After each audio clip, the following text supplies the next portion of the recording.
Good morning, everyone. Hope you guys are doing well. In today's video, I'm going to update you all about the Q3 business update on the Indian jewelry sector. अगर आप में से कोई लोग Indian stock market follow कर रहे हैं या following the jewelry space, you might have definitely seen these numbers. The numbers are really good or really high. Okay, and obviously I'm going to talk about the companies which are publicly listed because those are the only ones which publish their results publicly. For the private companies, I cannot say much because their results are confidential and we are not aware of it. Okay, so, but before we get into this numbers, right, I just want to clarify a few things. See, when we look at the jewelry sector and when we look at the overall revenue growth, we need to look at how much is coming from the volume growth and how much is coming from the value growth. So, what is the difference? Volume growth simply means last time if I was selling 10 products, this time I sold 14 products. So, obviously, my revenue would be higher. Assuming I do not give any discounts, my price remains the same. That's what it is. What is value growth? Let's say I sold 10 products for 100 rupees last year. Now, this year I sold the same 10 products at 14 rupees. So, my revenue would be 140. The volume did not grow. It's only because of the value my revenue grew. So we need to be careful on that because in jewelry sector, it's a combination of both volume and value growth. The reason is very simple because we all know the value of gold prices changes every year. And generally over the years, it moves slowly in the upper direction. Okay. Sometimes it's stable for a longer time. Sometimes it grows exponentially because you might have seen, from last year, December, the price was around close to 79,800 for 10 grams of gold. As of now, the price is almost at 140,000. So yeah, the price has grown up to almost more than close to 65 to 70%. And last quarter, the price was at around 117,000 and it has grown by 23% to 1,40,000 rupees.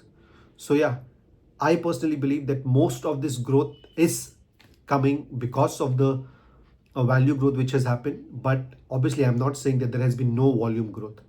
So we have to wait for the main results which are the companies are going to declare later in the upcoming days, where we'll get a clear distinction between the actual volume growth and actual value growth.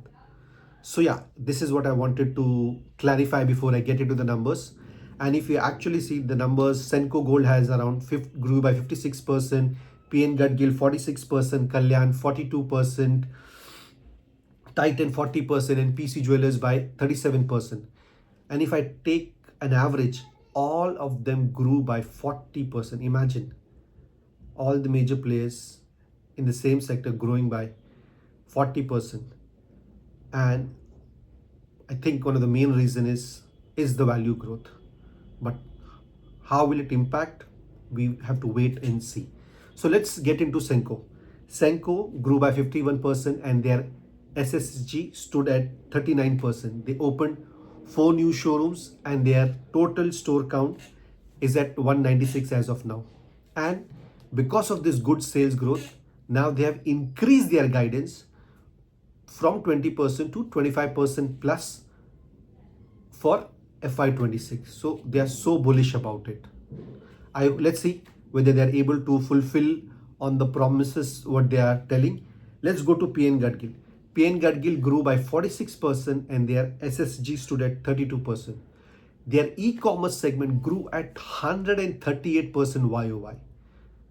But the contribution of the e-commerce sector is only 5%. But if the e-commerce sectors grows at much higher rate and contributes to the overall revenue at a much higher percentage, it could be a game changer for the company. They opened 3 new stores, which took their total store count to 66. And for the Q4, they are planning to add around 12 to 14 stores more to achieve their target of 78 to 80 stores, which they had promised at the start of the year. अभी तो ऐसा लग रहा है कि they will definitely achieve this target, but we just have to wait for the Q4 results to see they achieve it or not. Okay, so let's get into Kalyan Jewellers. They grew at 42% with the SSG stood at 27%. And they have a huge operations outside India also. So let me break down the overall revenue between all these geography. India grew by 40%, international grew by 36%, and UAE grew by 28%. And their digital first jewelry segment, which is called as Candier, grew at 147% YOY. I mean, I think we all know the e-commerce is a game changer, and it looks like even in the jewelry sector, the companies are leveraging the e-commerce and are trying to increase their sales via that. PN Gadgil grew at 138%. Kalyan Jewellers Candier business grew at 147%. Crazy numbers, right?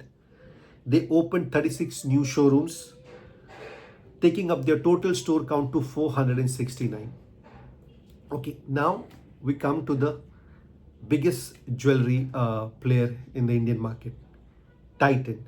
Imagine they are so huge, but they still grow at 40%. That's an amazing number, because generally we all see when the companies become huge, it's difficult for them to grow. But Titan, even though it has become as such huge, they are still growing at such an impressive numbers. And their international business grew by 79% YOY. They added 47 new stores, taking their total store count to 1167. And the final company that I'm going to discuss about is the turnaround jewelers. I call them turnaround jewelers. Their name is PC Jewelers. They grew at 37%. They did not disclose their SSSG numbers, so we have to wait in their main results. And the important thing is this jewelers decided that they were going to be debt free. They started this journey on 30th September 2024, and as of now, 1 year 3 months down the line, they have already cleared 68% of their debt.